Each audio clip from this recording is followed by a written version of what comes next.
got another chance for a signature. Oh yeah, big win, huge win. How big would that be to beat a team with that reputation? Oh, well, anybody that beats, if you're able to beat UConn on the road, it's a huge win. Georgetown didn't do it the other day. A lot of people try. Talking about a team that wins probably 85% of their home games over the last 20 years. They're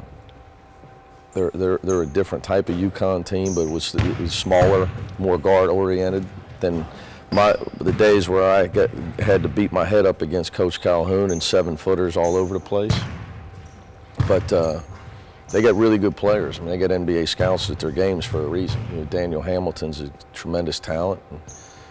Sterling Gibbs was all Big East last year. Sean Miller's been great for them. But it'd be a huge win for us, absolutely. I think our conference isn't getting enough publicity. We get good teams in our league. Our league is way better than it was a year ago. Temple got off to a rough start, but they're playing as good as anybody right now. UConn, teams like us in UConn, we play tough non-league schedules where a lot of teams from big conferences don't, and that, those games add up on you. So, you're not going to be 16-2 when you go play some of the teams that we play non-league. You might be, but the odds are that you're not going to be. You just got to hope it helps you in the long run. So it's a huge game for us Thursday, no question about it.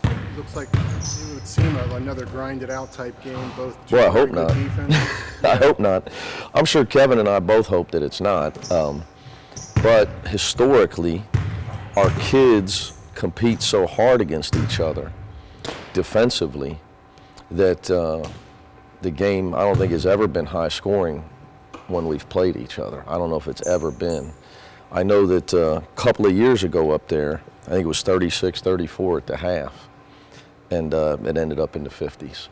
It's just one of those things. Now, obviously, a little, different shot clock, different rules emphasis, supposedly. Maybe that could change things. I know we both like to run on offense, but obviously, when you look at teams that historically win and have success and have tradition, it's because they play really hard on defense. And both of our teams always have, and play with a lot of pride, and especially against each other. So, I'd like to think that we're going to go score a lot of points at UConn, and I'm sure they would like to, but it'd be shot, probably wouldn't bet on that happening. They don't have Bremer. So how does that change what they do defensively? Well, they haven't had him for a long time, so they're comfortable. They've adjusted. Makes them harder to defend because they play another perimeter shooter.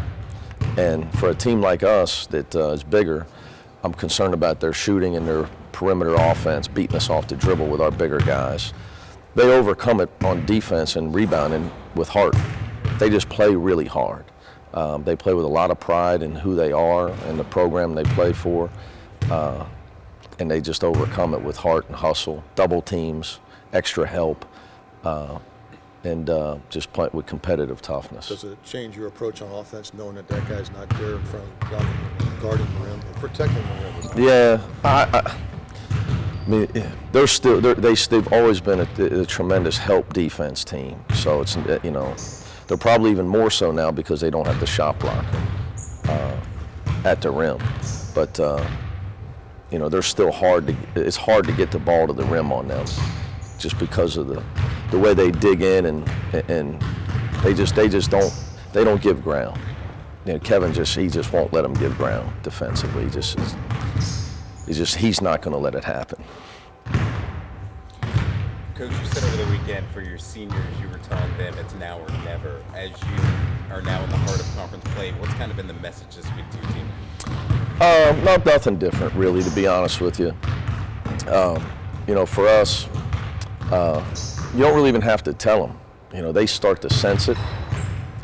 They hear the clock ticking. And I think that's why I believe seniors are so important this time of year, because or if you can get Karl Anthony Towns on your team, because he knows he's only going to play 1 year, that they know this is their last chance to play college basketball. So their sense of urgency is just more than everybody else's.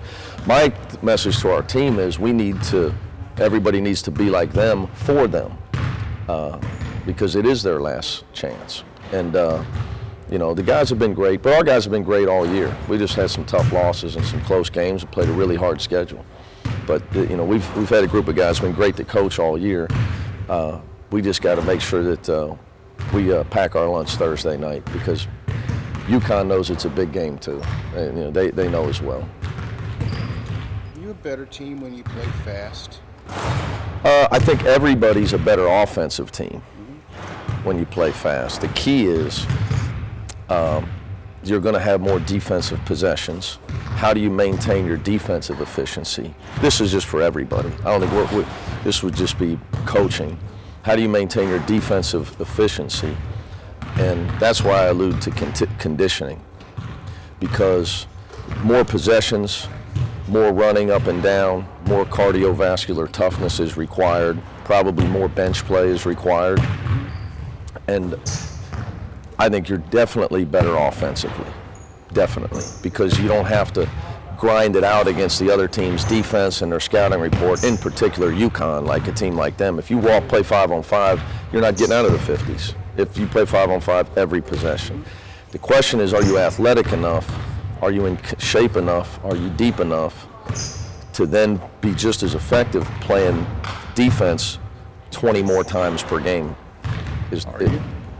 We're trying to get there, and that's where we've been trying to develop our toughness, trying to develop our conditioning. And that's really been the challenge for this team all year, playing that way.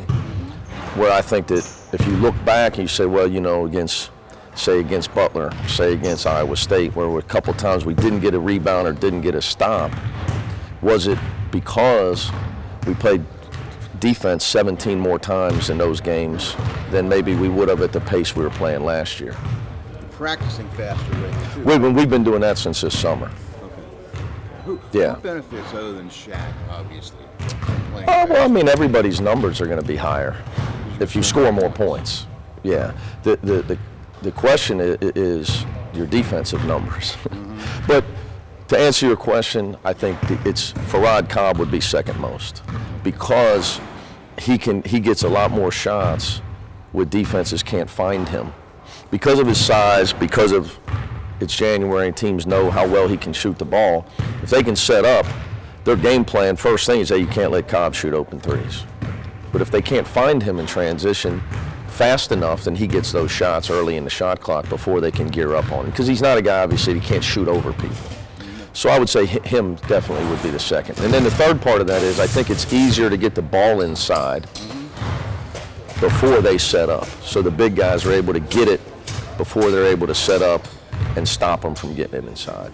You beat Memphis at their game, essentially, the other night. You beat Tulane playing up-tempo, but no offense was Tulane. Right. We didn't beat Iowa State, but we could have.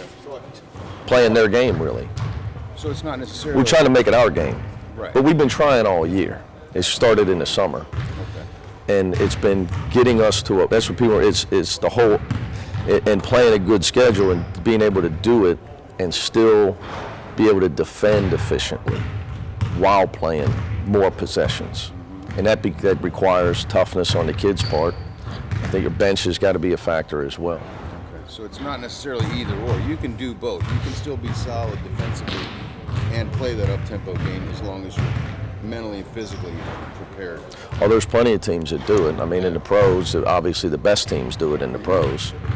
And there's teams historically that have done it. The old UNLV teams, were great defensively. Right.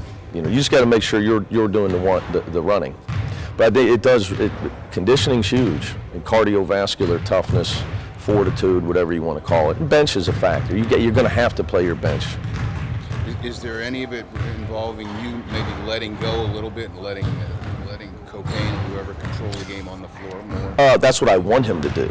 Yeah. Yeah, what he'll tell you is we'll try to get to a lot of stuff we worked on is now starting to get to where it's second nature for them. The hardest thing, the thing as a coach, you got to realize at times the team's going to score some more points against you. Mm-hmm. But I think for us in the long run, not just to have success, but to try to have success in the tournament. Last year we went to the NCAA tournament. We didn't break 60 in either game. You're not going to advance. Now, great, we played Purdue, didn't break 60 in regulation. Great team, great defensive team. Obviously, we played Kentucky. It was, got NBA people all over the front line. But still, theoretically, if you're going to make a run in a tournament, you got to be able to do both. So that was my mindset with this team coming in.